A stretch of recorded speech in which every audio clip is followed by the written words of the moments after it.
Hello दोस्तों, स्वागत है आप सबका एक बार फिर आपके अपने यूट्यूब चैनल ई टीचर में। दोस्तों लेकर आए हैं इस वीडियो में ज़रूरी जानकारी सभी साथी कर्मचारियों के लिए।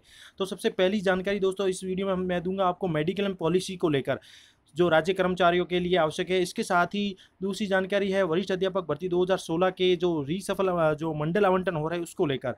तो चैनल पर अगर पहली बार आए हैं तो चैनल को लाइक करें, सब्सक्राइब कर लें। आगे भी आपको सभी तरह के एजुकेशन अपडेट हमारे चैनल पर मिलते रहेंगे। तो चलिए दोस्तों शुरू करते हैं हमारा आज का वीडियो। सबसे पहली जानकारी जो है मेडिक्लेम पॉलिसी धारकों के लिए जो आवश्यक सूचना है, जो 1/1/2004 के पश्चात नियुक्त ऐसे राज्यकर्मी हैं, चाहे विद्युत कर्मी है चाहे कोई अन्य राज्यकर्मी है, तो उनके लिए जो क्या क्या महत्वपूर्ण जानकारी है पहले वो बात कर लेते हैं। तो 1/1/2004 उसके पश्चात नियुक्त राज्यकर्मी है चाहे विद्युत कर्मी या अन्य पर जो मेडिक्लेम पॉलिसी का संचालन किया जाता है राज्य बीमा व प्रावधिक निधि विभाग द्वारा, साधारण बीमा विभाग, वित्त भवन जयपुर द्वारा किया जा रहा है। इसी को लेकर आवश्यक सूचनाएं दी जा रही है आपको। वो ये है कि मेडिक्लेम पॉलिसी में सभी राजकीय चिकित्सालयों व चिकित्सा महाविद्यालयों, अनुमोदित निजी चिकित्सालयों, राज्य के बाहर के अनुमोदित चिकित्सालयों में CGHS पैकेज दरों पर अधिकतम जो बीमा धन की सीमा तक इंडोर इलाज कराए जाने पर पुनर्भरण की सुविधा प्रदान की गई है। माननीय मुख्यमंत्री बजट घोषणा वर्ष 2016-17 की अनुपालना में पांचों विद्युत कंपनियों के कार्मिकों की भी मेडिक्लेम पॉलिसी में बीमा धन की सीमा जो है उसे 2 लाख से बढ़ाकर 3 लाख कर दी गई है। ये जो सीमा बढ़ाई गई है वो विद्युत कंपनियों के कर्मचारियों के लिए है।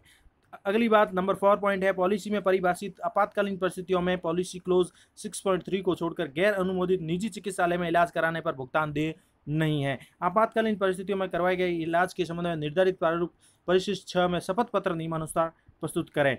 इसके साथ ही राज्य कर्मचारियों के ग्रुप मेडिक्लेम कार्ड दिनांक 1 अक्टूबर 2014 से राज्य बीमा व प्रावधिक निधि विभाग के जिला कार्यालय पर ही तैयार किए जा रहे हैं। पूर्व में विभिन्न TPA द्वारा जारी किए गए कार्ड दिनांक 1/4/2016 से मान्य नहीं होंगे। अतः बीमित राज्य कर्मचारी संबंधित जिला कार्यालय में संपर्क कर ग्रुप मेडिक्लेम कार्ड अवश्य तैयार करवा ले। राज्य कर्मचारियों के अतिरिक्त अन्य मेडिक्लेम पॉलिसियों के बीमा धारकों के ग्रुप मेडिक्लेम कार्ड साधारण बीमा निधि कार्यालय से ही तैयार किए जाएंगे।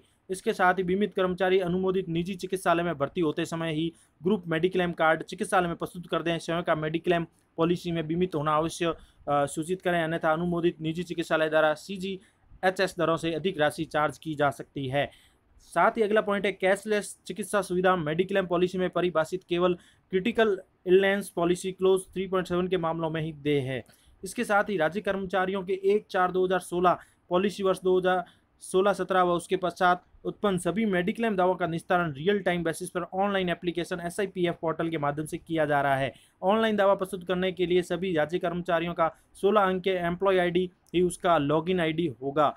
एवं यदि बीमित कार्मिक द्वारा पूर्व में अपना पासवर्ड परिवर्तित नहीं किया गया है तो उसकी जन्म तिथि जो है डेट ऑफ मंथ और ईयर ही उसका पासवर्ड होगा। इसके साथ ही बीमित ऑनलाइन दावा प्रपत्र की सभी कॉलमों की पूर्ति आवश्यक रूप से करेगा। अपूर्ण दावा प्रपत्र सबमिट नहीं किया जा सकेगा। बीमित एम्प्लॉय ID से लॉगिन कर मेडिक्लेम हेल्प के माध्यम से ऑनलाइन दावा प्रपत्र भरने के लिए आवश्यक सहायता प्राप्त कर सकता है। ये कुछ महत्वपूर्ण जानकारी है मेडिक्लेम को लेकर। आगे और भी इसकी जानकारी दे रहा हूँ मैं आपको।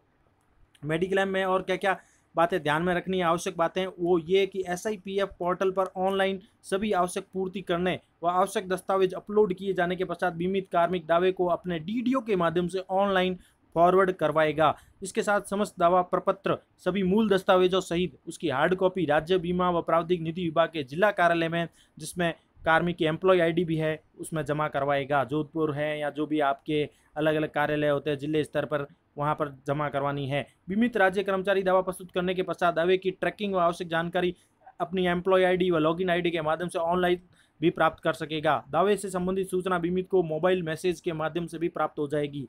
दावा स्वीकृत होने पर दावा राशि का भुगतान राज्य बीमा व प्रावधिक निधि विभाग के संबंधित जिला कार्यालय द्वारा बीमित के बैंक खाते में ऑनलाइन कर दिया जाएगा। इसके साथ ही मेडिक्लेम पॉलिसी प्रस्ताव, दावा प्रपत्र का प्रारूप परिशिष्ट, ऑनलाइन दावा पत्र प्रस्तुत करने की प्रक्रिया, अनुमोदित निजी चिकित्सालयों की नवीनतम सूची व अन्य समस्त प्रकार की जानकारी विभाग की वेबसाइट है जो SIPF.rajasthan.gov.in पर देखी जा सकती है। तो ये है एक राज्य बीमा व प्रावधिक निधि विभाग द्वारा जारी किए गए कुछ महत्वपूर्ण आदेश जो मेडिक्लेम पॉलिसी लेते हैं राज्य कर्मचारियों के, उसको लेकर आवश्यक दिशा निर्देश। अब बात करेंगे दोस्तों हम वरिष्ठ अध्यापक भर्ती 2016 को लेकर के मंडल आवंटन जो हो रहे हैं दोबारा, उसको लेकर क्या प्रोसेस है तो विभाग द्वारा इस समय में आदेश जारी कर दिया गया है। 26/6 को बीकानेर द्वारा राजस्थान लोक सेवा आयोग द्वारा आयोजित वरिष्ठ अध्यापक भर्ती 2016 में माननीय न्यायालय में दायर रिट के संबंध में ये निर्णय जो पारित किया जा रहा है कि रीसफल जो है संभाग आवंटन किए जाने तो संलग्न सूची में अंकित रोल नंबर पर चयनित अभ्यर्थियों से ऑनलाइन विकल्प पत्र दिनांक 27/6 से आमंत्रित किए जा रहे हैं, यानी 27 जून से शुरू हो गए हैं। सूची में विवरण अंकित रोल नंबर वाले अभ्यर्थी अनिवार्य रूप से रीसफल संभाग आवंटन हेतु संभाग की प्राथमिकता विकल्प पत्र विभाग की वेबसाइट के लिंक जो दिया गया है उस पर 1 जुलाई तक भर सकते हैं। 1 जुलाई 2020 को शाम 6 बजे तक भरना सुनिश्चित करेंगे। उक्त समय के पश्चात यह लिंक जो है स्वतः बंद हो जाएगा। तो निर्धारित समय पश्चात ऑफलाइन प्रस्तुत विकल्प पत्र पर भी विचार नहीं किया जाएगा। तो जो वरिष्ठ अध्यापक 2016 भर्ती से हैं उनको विकल्प पत्र दोबारा भरना है। अब उसके क्या क्या पॉइंट दिए गए महत्वपूर्ण बातें वो ध्यान में रखनी है कि वरिष्ठ अध्यापक विभिन्न विषय की भर्ती परीक्षा 2016 के समय में जिन विषयों में एक से अधिक संभागों में पद विज्ञापित थे उन विषयों के वर्तमान में कार्यरत समस्त अभ्यर्थियों के रीसफल संभाग आवंटन व RPSC अजमेर द्वारा नवीन चयनित व अभी प्रस्तावित अभ्यर्थियों के संभाग आवंटन हेतु प्राथमिकता विकल्प पत्र चाहे जा रहे हैं। गैर अनुसूचित क्षेत्र यानी नॉन TSP के अंग्रेजी, गणित, हिंदी, विज्ञान, सामाजिक विज्ञान, संस्कृत, उर्दू विषय, इसके साथ अनुसूचित क्षेत्र के संस्कृत, हिंदी विषय हेतु कार्यरत समस्त अभ्यर्थियों द्वारा प्राथमिकता विकल्प पत्र प्रस्तुत किया जाना अनिवार्य है। इसके साथ ही जिन विषयों में केवल एक ही संभाग में पद विज्ञापित थे उस विषय के अभ्यर्थियों से विकल्प पत्र नहीं चाहे जा रहे हैं। जिन अभ्यर्थियों की अभिस्थापना माननीय न्यायालय के निर्णय की पालना में प्राप्त हुई है अथवा माननीय न्यायालय द्वारा काउंसलिंग प्रक्रिया में सम्मिलित करने के निर्देश प्रदान किए गए हैं से विकल्प पत्र चाहे जा रहे हैं। उक्त अभ्यर्थी विकल्प पत्र प्रस्तुत करने से नियुक्ति के अधिकारी नहीं होंगे। इसके साथ ही जिन अभ्यर्थियों द्वारा निर्धारित तिथि तक कार्य ग्रहण नहीं किया गया है उन अभ्यर्थियों को इस प्रक्रिया में सम्मिलित नहीं किया गया है। इसके साथ ही संलग्न सूची में अंकित रोल नंबर वाले सभी अभ्यर्थियों द्वारा ऑनलाइन ही विकल्प पत्र भरा जाना आवश्यक है। इनके द्वारा पूर्व में प्रस्तुत ऑनलाइन या ऑफलाइन विकल्प पत्र पर विचार नहीं किया जाएगा, यानी दोबारा भरना होगा।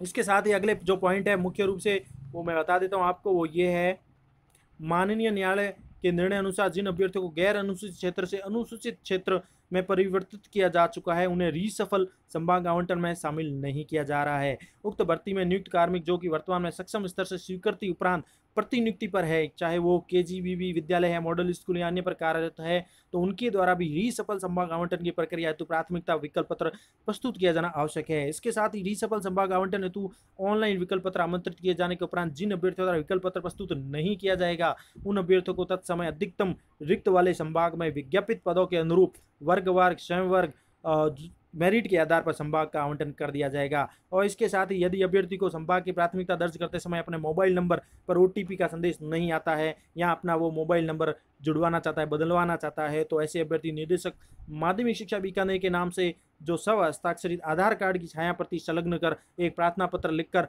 ईमेल ID जो है seniorteacher.secondaryeducation@gmail.com पर प्रेषित करना है ताकि नवीन मोबाइल नंबर में आप संशोधन किया जा सके व संभाग की प्राथमिकता आप आसानी से भर सकें। तो ये महत्वपूर्ण दिशा निर्देश जारी किए गए हैं वर्ष 2016 की भर्ती को लेकर, जो आज जारी हो चुके हैं। 26/6 को इस संबंध में जारी किए गए हैं वर्ष 2016 की भर्ती को लेकर के रीसफल के जो संभाग आवंटन है की जो प्रक्रिया है, ये लिंक दिया गया है। इस लिंक पर जाकर 1 जुलाई तक आपको ये कार्य करना है। तो ये कुछ महत्वपूर्ण दिशा निर्देश थे सभी साथी कर्मचारियों के लिए इस वीडियो में। वीडियो अच्छा लगे तो एक वीडियो को लाइक करें।